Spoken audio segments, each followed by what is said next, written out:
Hey everyone, welcome to day 4 of the 7-day Bad Yogi Yoga Challenge with me, Erin Motz. Today's class is all about hips and hamstrings.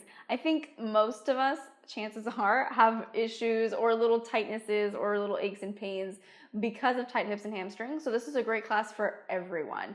I'll give you plenty of options and you don't need any special props, so whenever you're ready, we'll go ahead and get started. Go ahead and start sitting comfortably just at the center of your mat. Whatever feels good, crossing the legs, however feels natural to you, and just sit up nice and tall. And pay attention to what leg is in front when you cross your legs, and just walk the upper body forward.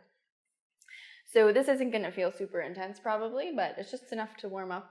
So maybe rock side to side. Notice how it feels if you round your back, or if you lengthen the spine, shifting your weight side to side.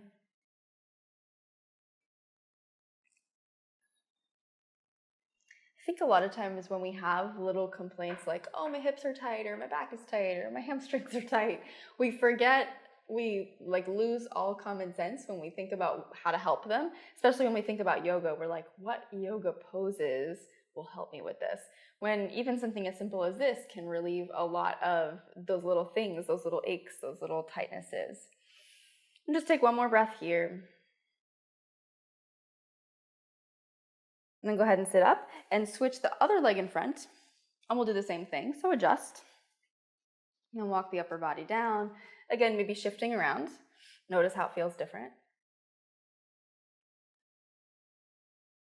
So my point is just that your body and you are a lot more intuitive than you probably give yourself credit for. So next time you have a little ache, a little pain, see how it feels to just move naturally. Not necessarily doing an official yoga pose, but something simple like this.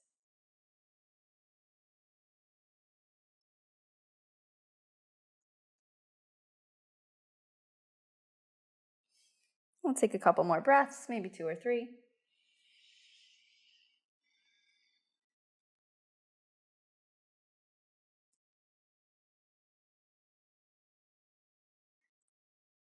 And eventually come back up. Sitting evenly on the hips again. This time bring the soles of the feet together. So press the feet together, ankles are down, and as you exhale, just notice if you can relax the hips a little bit more and let the knees fall down a little bit further. So especially when we first get into this one, we're really resistant to let go at all. So once you're comfortable-ish, take a big exhale and see if you can drop another inch or so. Chances are you probably will. So for this particular pose, I want you to lengthen the upper body, reach the crown of the head towards the sky. And as you lengthen, the hips will start to open a little bit more, and you'll probably get a bit more depth in your pose. So just take a few moments here. You should feel stretching, but you shouldn't feel intense pain. So if you feel intense pain, just walk the feet forward, and you might even lean back on the hands or on your couch if you're sitting in front of it. So whatever feels good. Of course, the closer the feet are to you, the more challenging it'll be.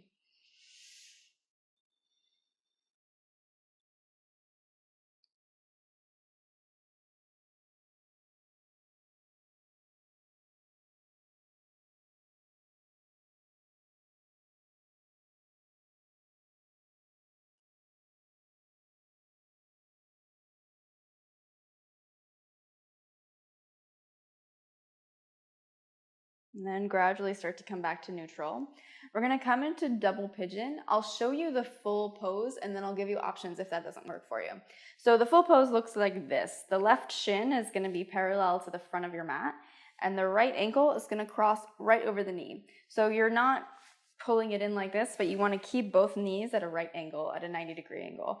So if this is just not happening, this shape is not working for you today, you can lean back on the hands, because the knees probably look something more like this if you're really tight.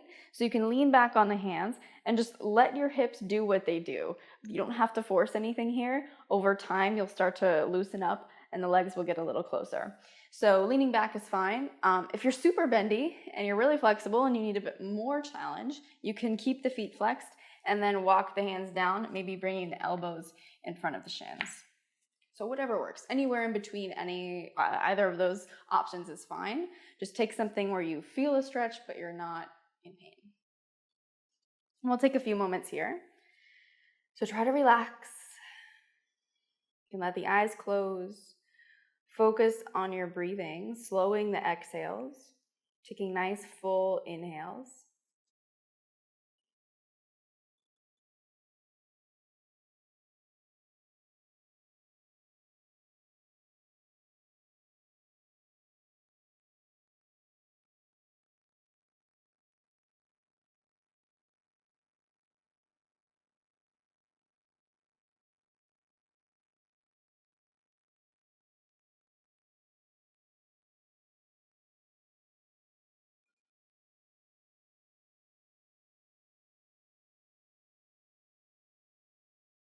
Slowly come back up or come back to neutral, wherever you are, and switch sides. So we'll do the same thing on the other side. Remember, this time your right shin is parallel to the front of your mat. Left ankle comes over the knee, and then see if the hip will drop. Again, lean back. One side might be a bit tighter than the other, so just pay attention and listen to your body, as the yogis say. But that just means do whatever feels best. Take whatever option feels right for you. And then anywhere in between, you can walk forward, you can lean back, whatever works. And I'm curious what you guys think of this pose, because I find that there's two spectrums of this. So like, I think this feels so good. I could do this all day. It's like the best. It's my favorite stretch ever, I think. And then there's another camp of people who would rather do almost anything, like get a root canal instead of do this. So I'm curious what you guys think of it, because I think we're all kind of on one spectrum or the other. There's no neutral here, you know. We'll take a few more breaths.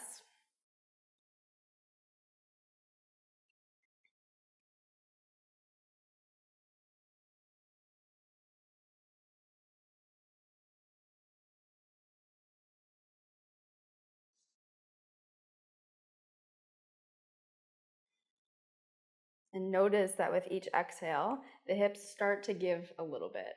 So as you stay here longer, and you can, on your own time too, when you come back and do this class again, you can always hold these poses a little bit longer if you feel like you need to. Or when you do it on your own time, you can do it longer than you need to. Because after about a minute or so, the hips really start to open up. So if you have more time, you can try that as well. And whenever you're ready, we'll come back up, and now we'll tackle the hamstrings a little bit, since the hips are a little warmer now. And we'll start pretty simple. So just extend the left leg out towards the diagonal and tuck the right leg in. So kind of at an angle here. Inhale fully, and as you exhale, just start to walk the left hand out towards the left, and you can reach the right arm overhead. We're not going to stay here long. We're just going to take a couple breaths, opening up the sides of the body. Then inhale back up, keep the legs as they are, but walk the upper body forward. So you'll start to feel this possibly in the hip and the upper part of the hamstring, like where the hamstring connects to the hip. You can walk as far out as you comfortably can. Maybe take the elbows down, but make sure that the hip stays down. So don't let the leg pop up at all. You want to keep the lower half of the body down on the mat.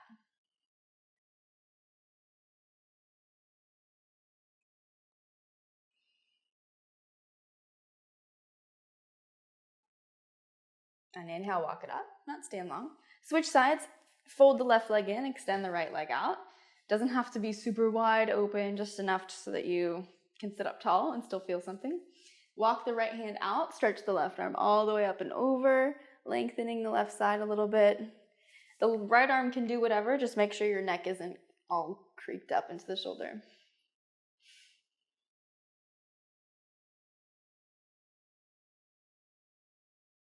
Inhale it back up, and just walk straight out towards the center. Keep the right hip down.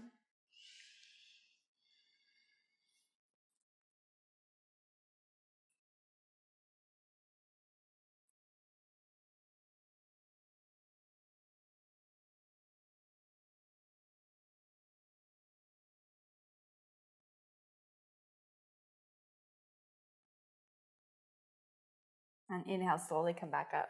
So now both feet are going to come wide. So adjust if you need to. Just extend the left leg out, right leg out. Make sure that as you're here, you can sit up tall. So if you take the leg so wide that you have to hunch the back and like brace yourself, then you've gone too far. So come back up and find kind of a happy medium where you're comfortable but you feel something. And then you can walk the upper body out.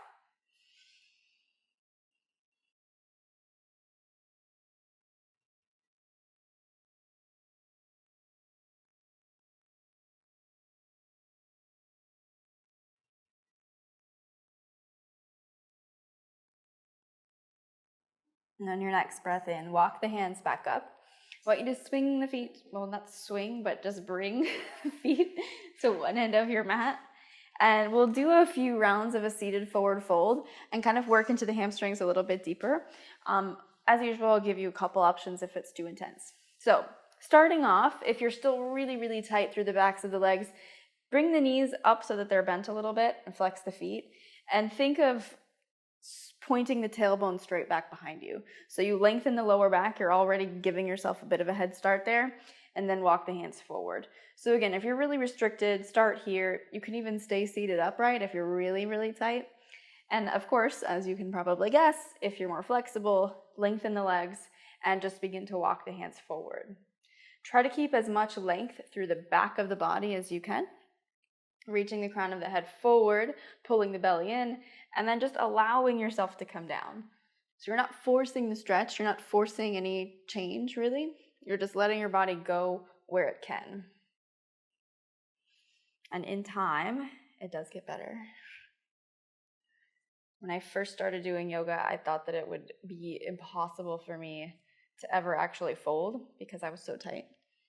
But little by little, you're surprised at what your body can do if you're just patient with it.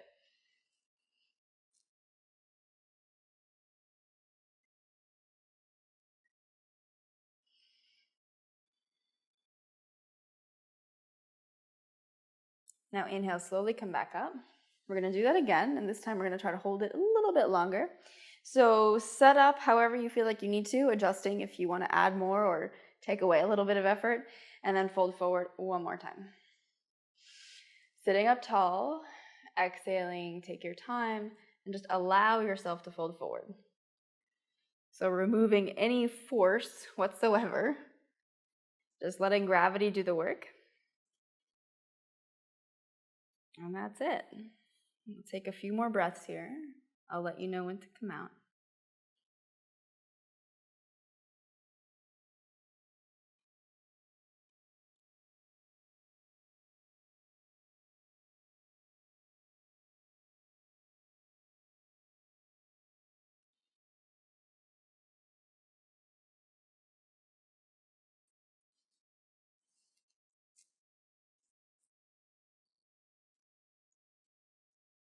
And see if you can take 3 more long breaths all the way in, all the way out.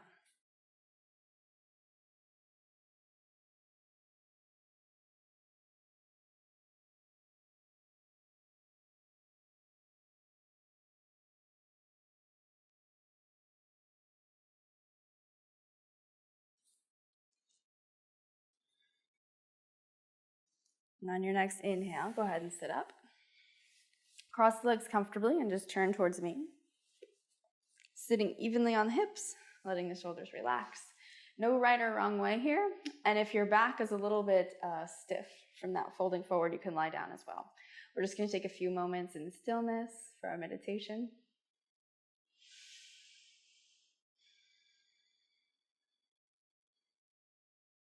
So letting the eyes close.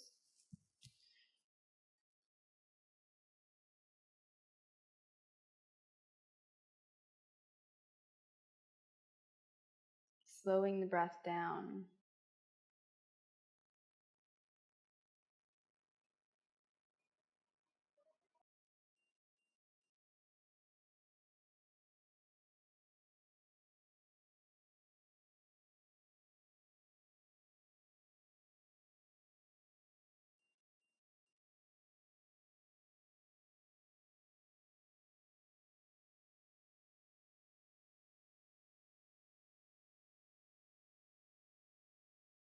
And just take a few more moments here, letting the back and the spine reset.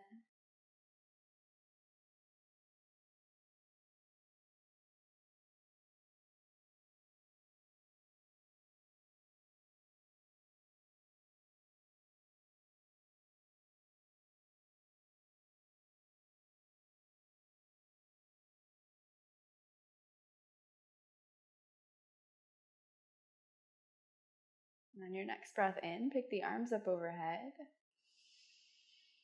Pressing the hands together, exhale them right down to the heart center, sealing it all in.